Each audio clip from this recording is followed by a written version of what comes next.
Parko gatvės skiriamojoje juostoje gegužės 15 dieną iš naujo įrengtas 18 metrų stiklo pluošto stiebas su istorinė Lietuvos valstybinė vėliava. Priminsime, kad iškilmingas šios vėliavos pakelimas Visagine įvyko 2020 m. spalį, tačiau šių metų sausį, pučiant stipriam vėjui, stiebas nukrito ir sulūžo. Šios konstrukcijos gamybos ir montavimo darbus atliko UAB AK Baltic, kurios specializacija – heraldika ir vėliavos. Dabar ši įmonė pagamino naują stiebą ir pristatė jį į Visaginą. Kaip paaiškino specialistai, stiebas nukrito dėl to, kad į atramos tvirtinimo taškus prasiskverbė vanduo, kuris vėliau užšalo ir išplėšė tvirtinimo varžtus. Gali būti, kad tam turėjo įtakos ir paslėpti betoninio pagrindo defektai. Naujo stiebo gamyba ir jo montavimas buvo atliktas pagal garantiją, o pradinė šių darbų kaina buvo 2758 € su PVM. Montuojant stiebą dalyvavo vietos ūkio ir statybos valdymo skyriaus specialistai Aleksejus Gergelis ir Viktoras Varoninas, kurie padėjo jį montuojant, o transporto ir ūkio skyriaus specialistas Vladas Talačka pritvirtino vėliavą ant stiebo ir dabar virš Visagino vėl plevėsuoja graži 3 ant 5 metrų dydžio istorinė vėliava.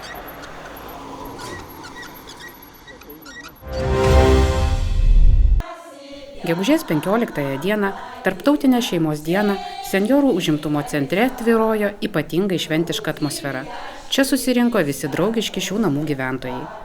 Chorų ir šokių kolektyvai, 3-ojo amžiaus universiteto studentai, pensininkų ir statybininkų klubo nariai, žmonių su negalia draugija ir klubo paletė dailininkai.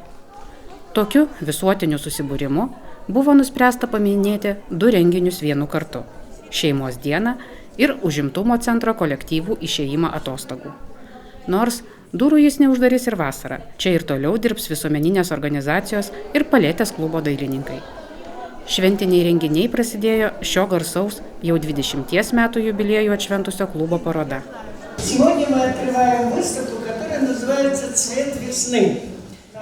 Šiandien atidarome parodą Pavasario spalva. Parodoje pristatomi įvairaus amžiaus moterų, dirbančių ir pensininkų darbai. Ir daugiausiai žinoma, kaip matote, yra tulpės, nes tikima, kad tulpė yra pavasario siela. Gegužės 13-ąją minima Tarptautinė pienių diena, o pas mus jų labai daug. Mes pasistengėme ir sukūrėme gerą dovaną tiek jums, tiek miestui. Lai pavasaris dovanojo jums visą krepšį laimės, džiaugsmo, šilumos ir meilės šiek tiek. Senjorų užimtumo centre jau daug metų veikia 3-ojo amžiaus universitetas, kurios steigėja ir nepakeičiama vadovė yra Asta Seliūnienė. Dabar ji gyvena ir dirba Ignalinoje ir Visagine pasirodo ne taip jau ir dažnai, todėl šie susitikimai tapo dar šiltesni ir nuoširdesni. Я скучаю не настолько, как город, потому что каждый город имеет свою природу, красоту, ухоженность.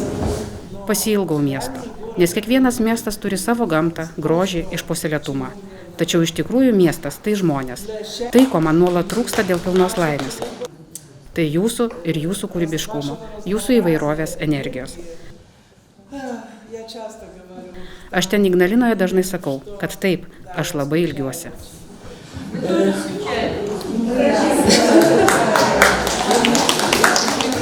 3-ojo amžiaus universitete fakultetų veikla dažnai yra tarpusavėje susijusi.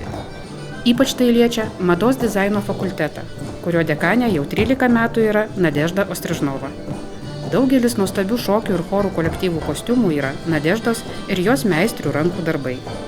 Jų gražių apdarų demonstravimas, kaip taisyklė, vyksta ne ant podiumo, o šokant ar dainuojant.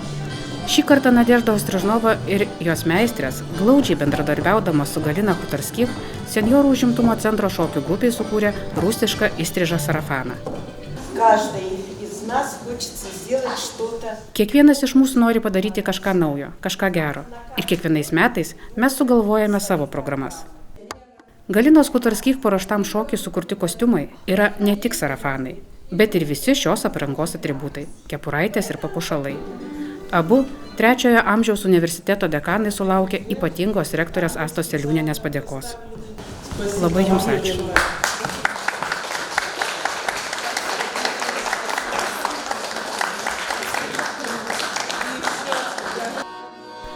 Choras Melodija jau seniai dainuoja įvairiomis kalbomis ir žinoma, jo repertuare nuolat skamba lietuviškos dainos.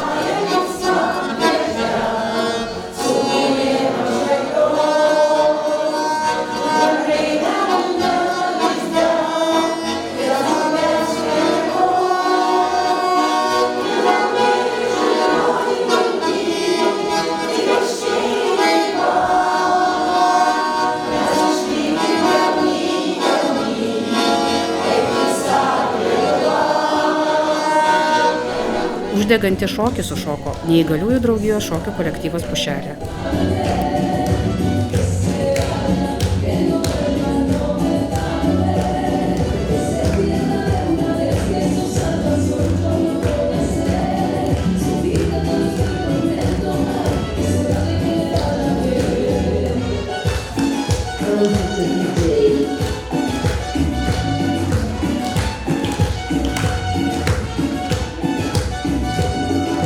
Tarp koncerto numerių skambėjo ne tik dainos ir šokiai, bet ir poezijos skaitimas, kuriuos gražiai atliko Liudmila Zorina ir Tkačenko šeima. Бегут года, Пускай, уже рассвет. давно. Как будто мы с Тобой тобой и не было разлук.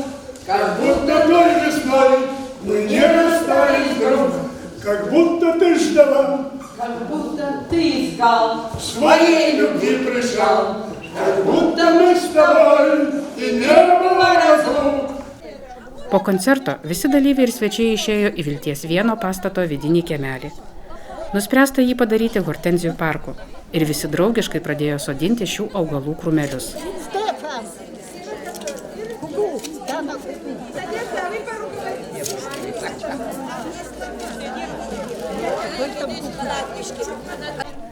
Dainos tęsėsi ir lauke. Jau pasodinus hortenzijas, choras melodija išsirikiavo kaip įprasta pasirodymui ir visi draugiškai sudainavo populiarią lietuvišką dainą.